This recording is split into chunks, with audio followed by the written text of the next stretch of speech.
Inner Voice, a heartfelt chat with Dr. Foojan. Break free from the forces holding you back. Get the life you deserve. Eliminate stress, reduce anxiety, decrease depression, and start living your full potential. Thousands have used Dr. Foojan Zeine's awareness integration theory, an evidence-based behavioral health breakthrough with incredible life-changing results. Getting rid of past trauma, having fulfilling relationships, increasing earnings, and living their best life. Now, the Foojan app is available to everyone. The app is Dr. Foojan Zeine's awareness integration theory in the palm of your hand. Download the Foojan app today. Do you wish to wake up one day and hit the Life Reset button? Life Reset, the awareness integration path to create the life you want by Dr. Foojan Zeine, helps you navigate crucial life areas, heal the past traumas, and cultivate fulfilling relationships and careers.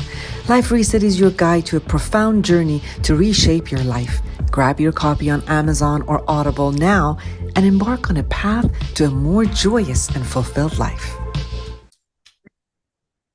Hello, everyone. Welcome to the Inner Voice Podcast, a heartfelt chat with my guests and you beautiful listeners and viewers. I'm Dr. Foojan Zeine. I'm a psychotherapist and author and the originator of the awareness integration theory. And it's so great to be with all of you. I really urge you to go ahead and get the Foojan app. We've cut the price since January. It's an amazing app. We're finding 60%, almost 60% benefit and improvement in every single area of your life. We've got all these 30 areas of life for you to go through a journal, guided journaling about really looking at who you are and what makes you tick, what works for you, what doesn't work for you, and how to be a success in every single area of your life. So Foojan app. Don't forget, all right? If you want to know more about the awareness integration theory, if you're a therapist and you want to be certified, be sure to contact me at Awareness Integration Institute at gmail.com. I want to share with you all of the new courses that are coming up. And I love to share all of awareness integration theory with all of you in different formats. Now, in this episode, I chat with Jonathan DeYoe. Look at this. He is a Lutheran seminarian turned Buddhist academic turned financial advisor. So we have the wisdom, practicality, and he's going to tell us how we create a mindful way of being with our finances.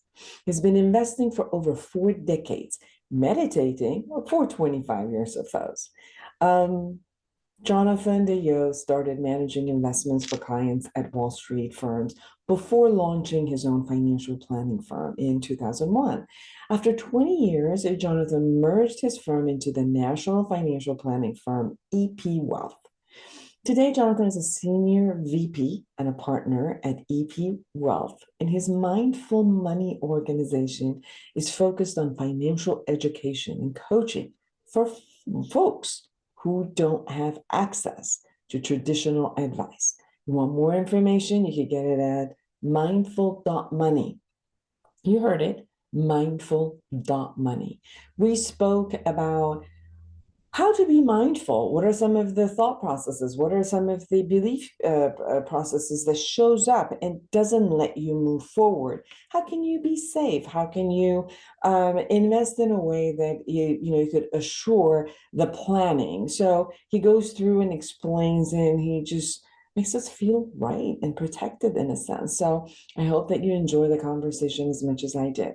Subscribe to this podcast. My podcast is just go rate it and subscribe to it so you'll know every week as my guests come in. Subscribe on my YouTube channel and connect with me through my website, foojanzeine.com, or any of my social media. I really, really love to hear from you. So tell me your comments. Tell me if there are specific topics you want me to bring in guests or for myself to talk. If you have asked questions, any of those. I love to hear from you. So without further ado, here's Jonathan DeYoe. Intentional Parenting, a practical guide to awareness integration theory, written by Dr. Jafari, Dr. Foojan Zeine, and Dr. Manoukian, 3 experts in human development, is your step-by-step guide to raising a healthy child prepared for a culturally integrated world. You're supported in parenting infants to adolescents using the latest evidence-based scientific research on parenting. Order your copy on Amazon now.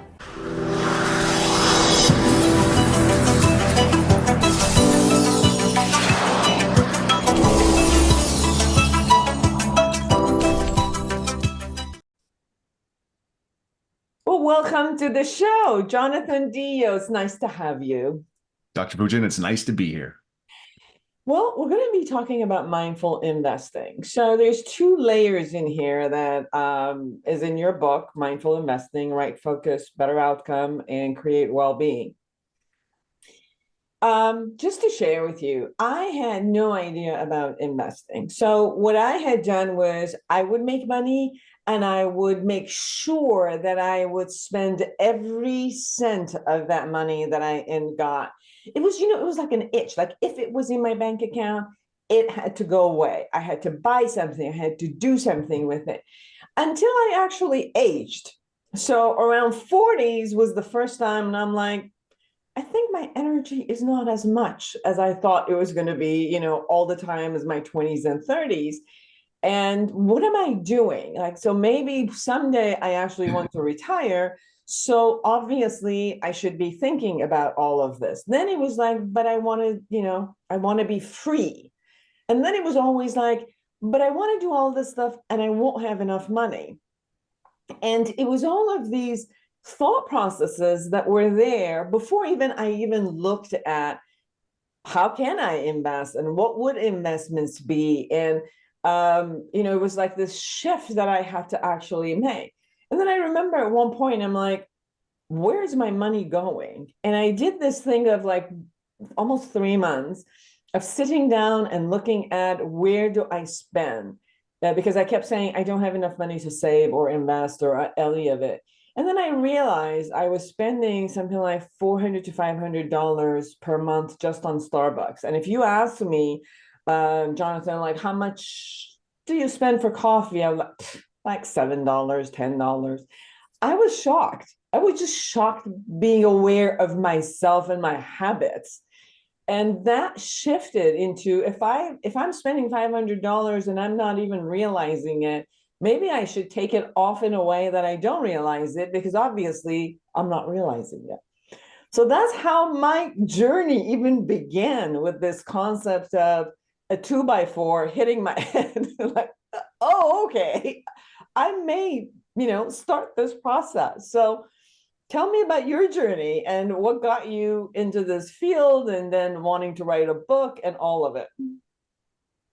So first of all, the comment that I really wasn't aware or thinking about money until 40, that's just kind of human. That's normal. That's nothing to be ashamed of. I think I run across that more than anything else. So my journey is, people think it's really interesting because I went from studying comparative religion. I was a Lutheran seminarian studying comparative religion to studying specifically Buddhist phenomenology, going deep into the academic structure of the Abhidharma and studying Tibetan Buddhism. And I learned how to translate Tibetan texts, and I did that. And then I became a broker on Wall Street. And people go like, what? How does that like compute?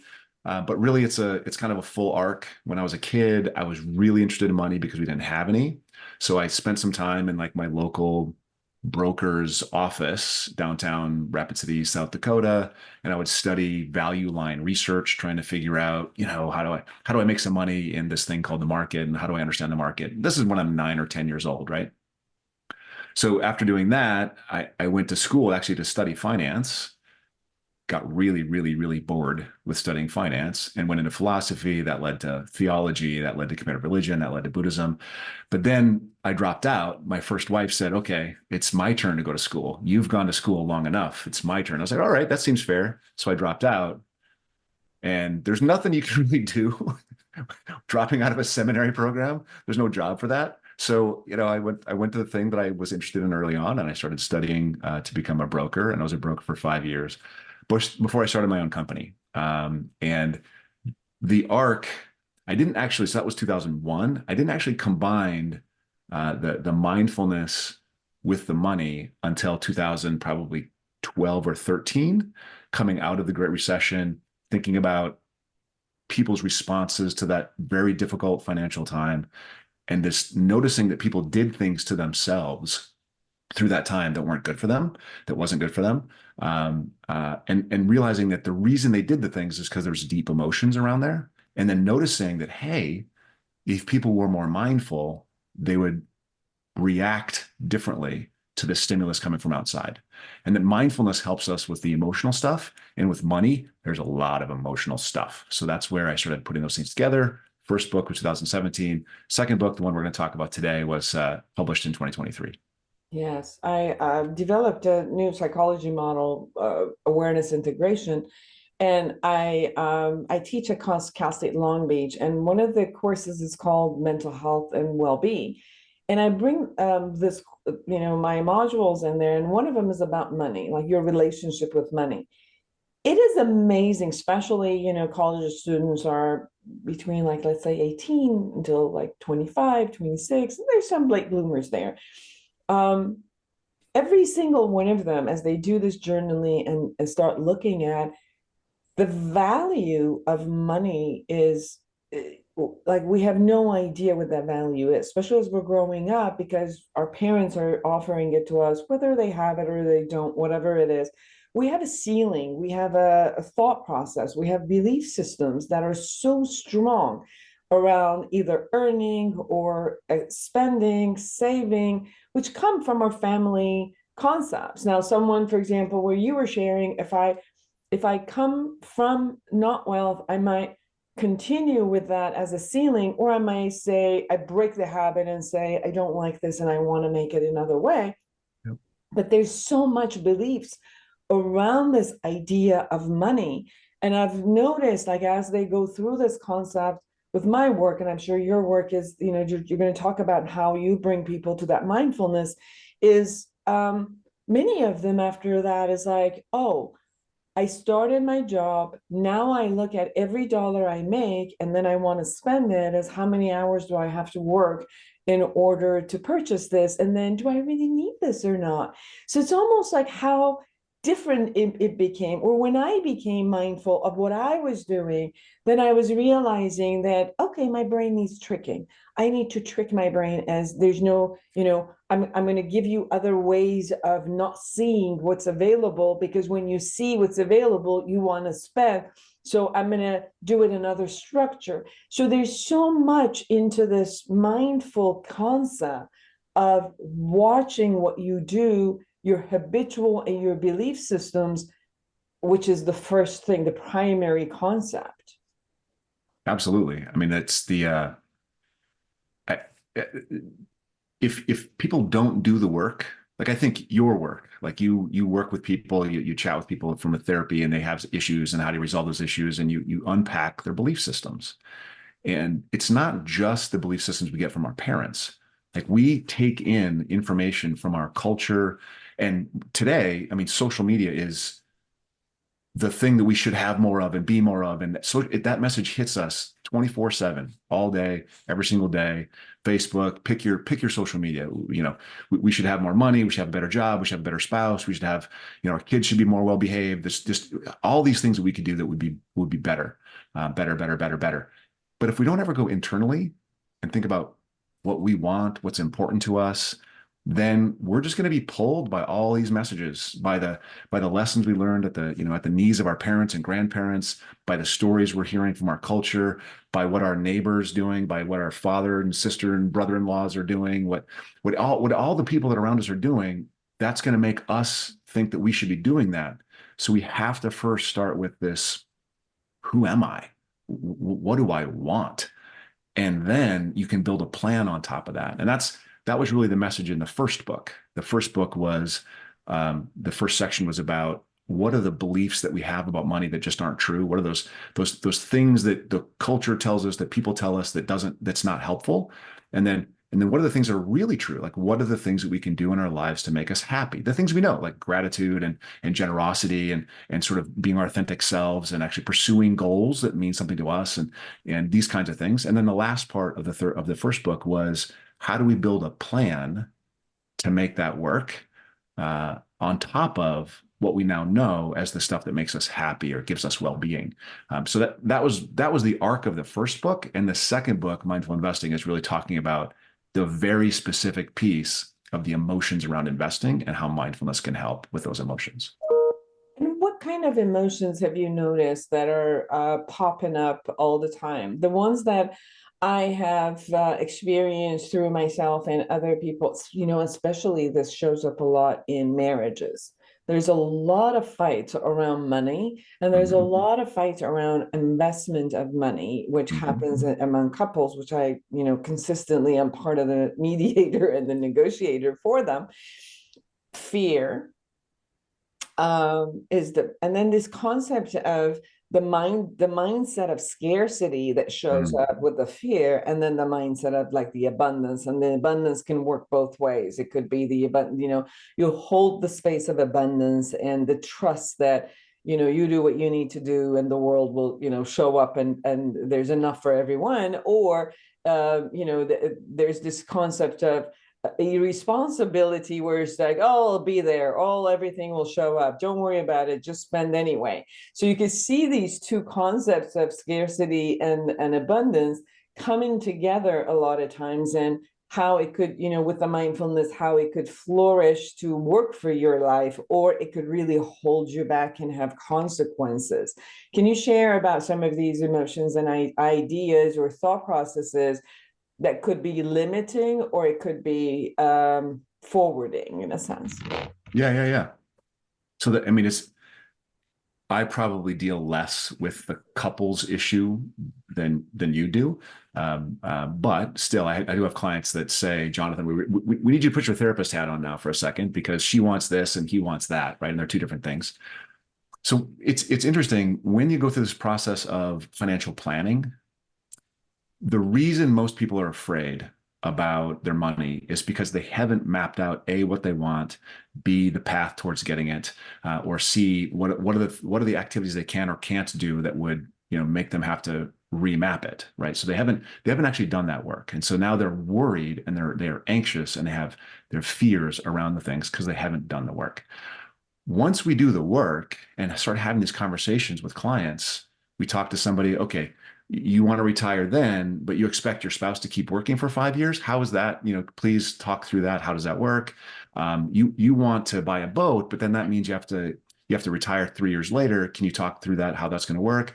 So we talk through all the trade-offs, and a lot of the trade-offs are interpersonal trade-offs. You can have this thing, but that means I can't have this thing. But I love you, so I want you to have that thing, and I'm willing to sacrifice this thing. We bring all this stuff above board. Once you do financial planning, you're actually working with two people's goals and two people's sets of fears, and you're trying to work through looking forward, giving them the chance to sort of pre-experience what it would be like for me to get what I'd like and for my spouse to get what they'd like. And when we realize we don't have enough resources for everyone to get what they like, I'll have to give some up. She'll have to give some up. And that's okay. That's fine, as long as we're doing it above board.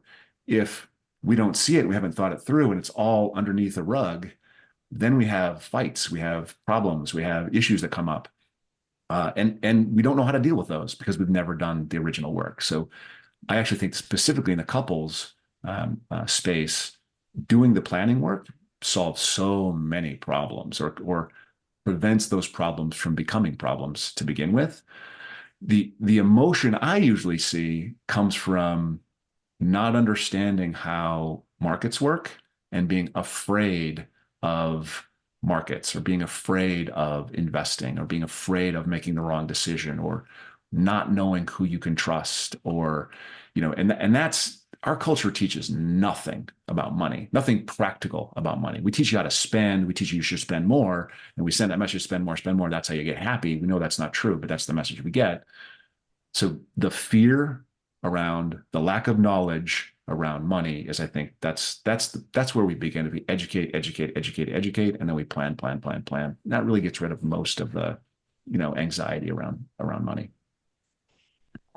When you said that about planning, I realized that this happened for me. It happened for a lot of the clients, where We've created a path of earning money in a particular way. So we have created rituals or plannings and all of that. And then we have this idea that we want to get into, but then the idea appears more like a fantasy concept versus a goal. So because it hasn't been routed, like from how are you going to get from the point you are to that fantasy that you have or the planning you have, which you were talking about, like, I want to retire at this time and this is what I want to have, but this is where I am.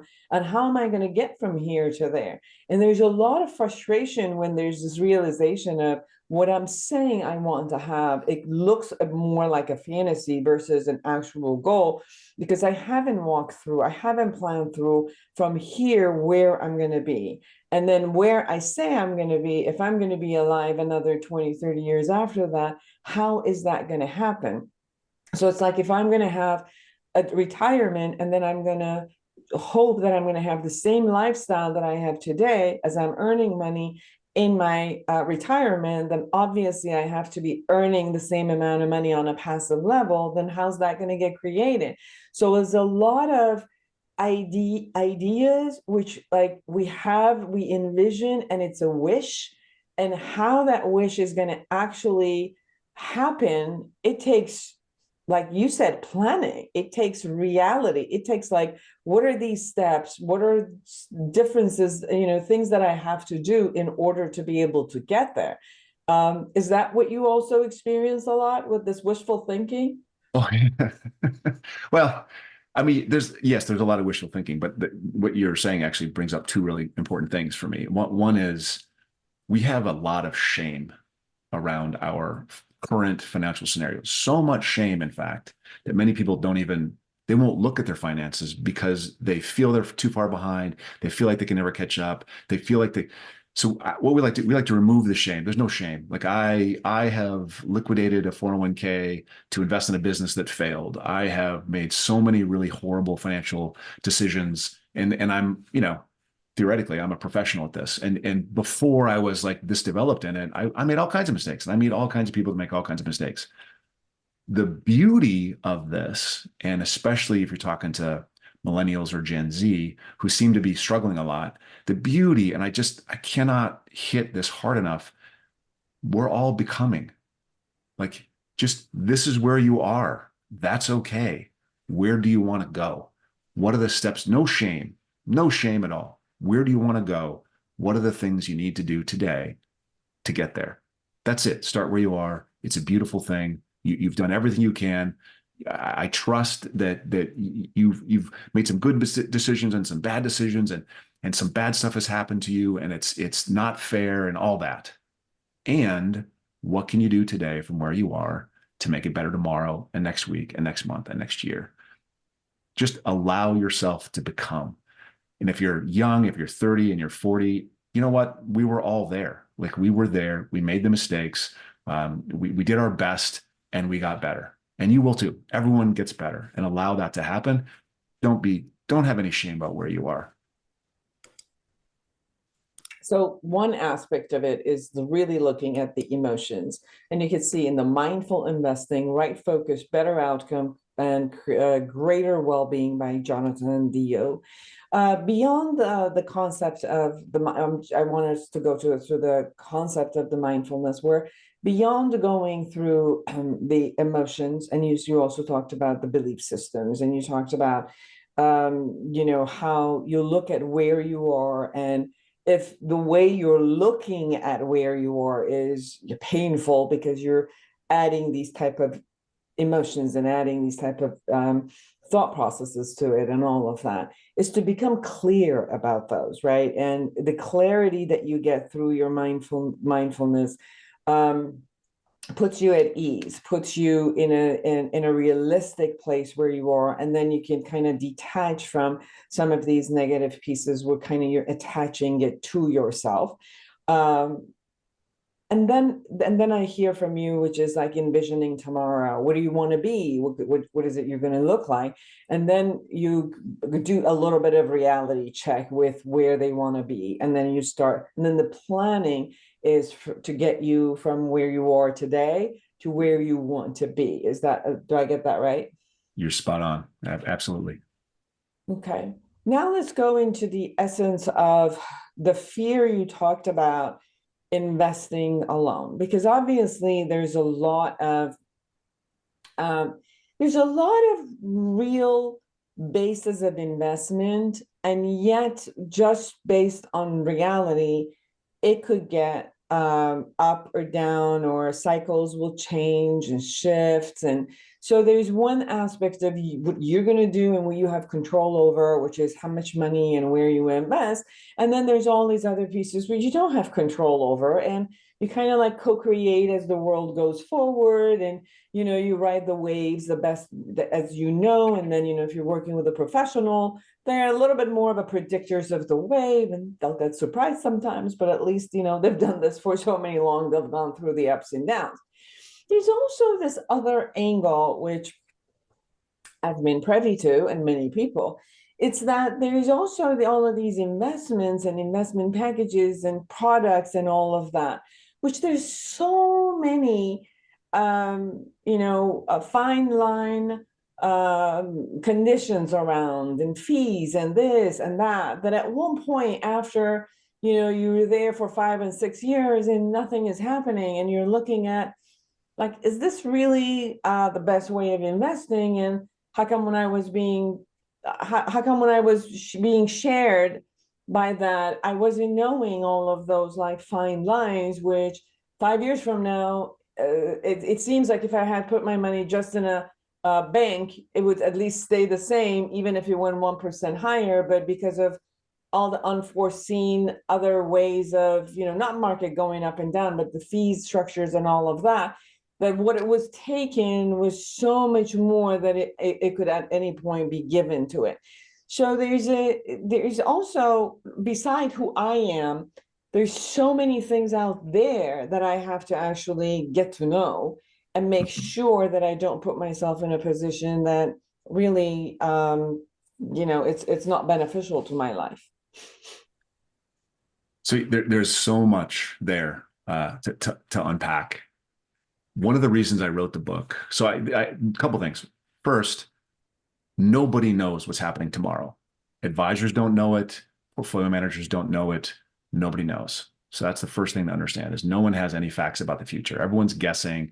Everyone has an idea. Everyone tries to invest based on their pursuit of that idea. When you look at thousands of people that are investing based on the pursuit of that idea, and you put them on a graph, what you discover is over a 1-year period, maybe 60% of them are right. Over a 5-year period, maybe it's 50%. Over a 10-year period, maybe it's 30%. Over a 20-year period, it's about 5%.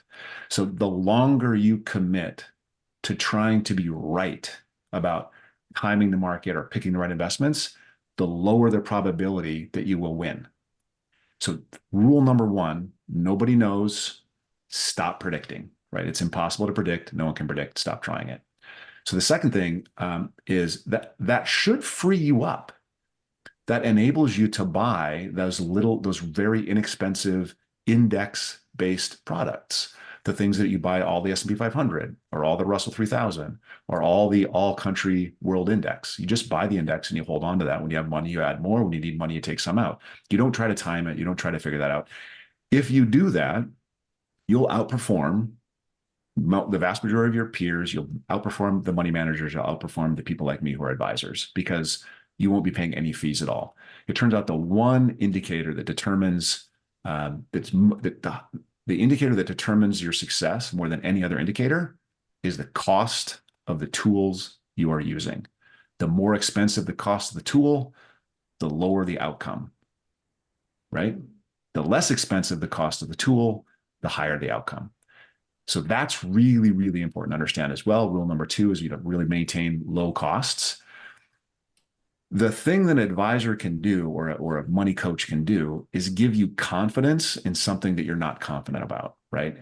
And it's difficult to build confidence in your market, in your portfolio beliefs. If someone could read the book costs $14. If you read the book, there's a list of potential investments in the back. I tell you how to build a portfolio. And if that book gave you confidence, you wouldn't need me ever again. And that's great. That's awesome. That's why I wrote the book. But there's people that need more feedback. Hey, want to be able to ask questions. And that's why we have the coaching programs. And then there's people who say, hey, I want someone else to do this for me. And that's why I have an advisory practice, right? So there's lots of ways to help people. And it's what people need to get there. But it's the confidence in the portfolio and the desire and the ability to stick with that portfolio, specifically when it's uncomfortable, that creates success. No matter how you invest, markets are going to hurt you. Markets are going to eventually go down. You're going to have a 30% loss. It's going to happen. I promise it's going to happen. There's no way to avoid it. Trying to avoid it reduces your long-term returns. In order to get the great benefits of equities and owning the great businesses of the US and the world, you have to sit still, sit on your hands, do nothing when things fall apart. That requires either a deep confidence in your own portfolio or some coaching or some advising. And that's the best we can do. I've been, working with people who they want to do the day trading, and some of it happens and goes into an addiction. I've had people who've lost their life. We've worked together where they've lost major angles of, their investments. And yet is one of those things that people kind of strive toward, is as if I'm going to have the control, it's a good gambling concept. Any suggestions based on all these years that you've had in this, kind of like mindful investing, in how does, if they've read your book, if they've begun creating confidence, and they're utilizing that confidence in day trading, how does that work? That, because I've seen that confidence work for some people where they were good at math and they were good at predictions and they were a good loser. Like, I'm not. That's why I don't gamble. I'm just, I'm a very sore loser. I get very upset with myself if I lose. So this obviously doesn't work. But if somebody figures, it's okay, I lost some, I gained some, and I'll do that. But then I've also had, people say to their friends, like, don't worry about it. I'll tell you that, I'll teach you.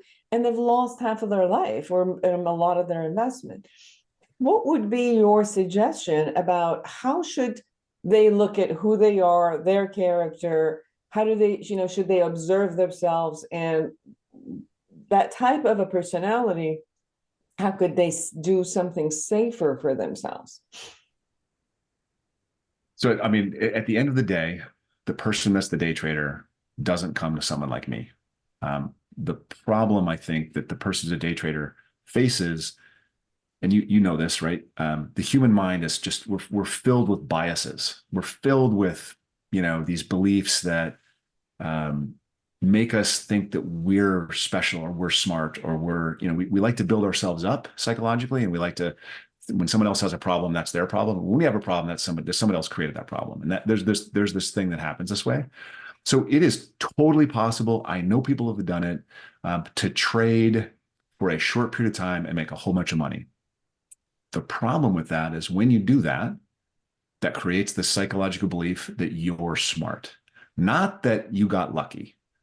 The reality is, and there are reams of federal, research on this, academic research on this. There is tons and tons and tons and tons of studies into this. And what they find is people that do really, really well, trading, picking stocks, timing markets, they do really well for 2-3 years because the thing that they're really interested in is really important for that 2 or 3 years. But then just right after that, they fail to do well. They lose the money they made and they end up behind where they would have been. So when I said earlier that the longer you pursue this day trading thing or the timing market thing or the, trying to pick better investments thing, the longer you do that, the lower the probability that you will be successful. That's really important to understand. So I can't change someone's belief system around that. I can tell you that if someone comes to me and says, hey, I just had a great year, I was trading, I picked the right 2 stocks, I just made a whole bunch of money, I'd be like, great, cash out, diversify that, and then go about do something else. Don't keep trading because you're going to hurt yourself. And if I say that, they're going to be like, oh, Jonathan doesn't know what he's talking about. This guy's, he's still conservative. He's it's not for me. Like, I can do this. And they're going to think I'm going to be attacking their ego. And I'm just looking at the academic research that says no. ego is a problem with investing. Best to just check your ego, have some humility, do something that's simple, and it will work better. You'll get a better outcome financially, you have more well-being. You won't be so worried about financial markets and politics and everything that affects those kinds of things. Yes.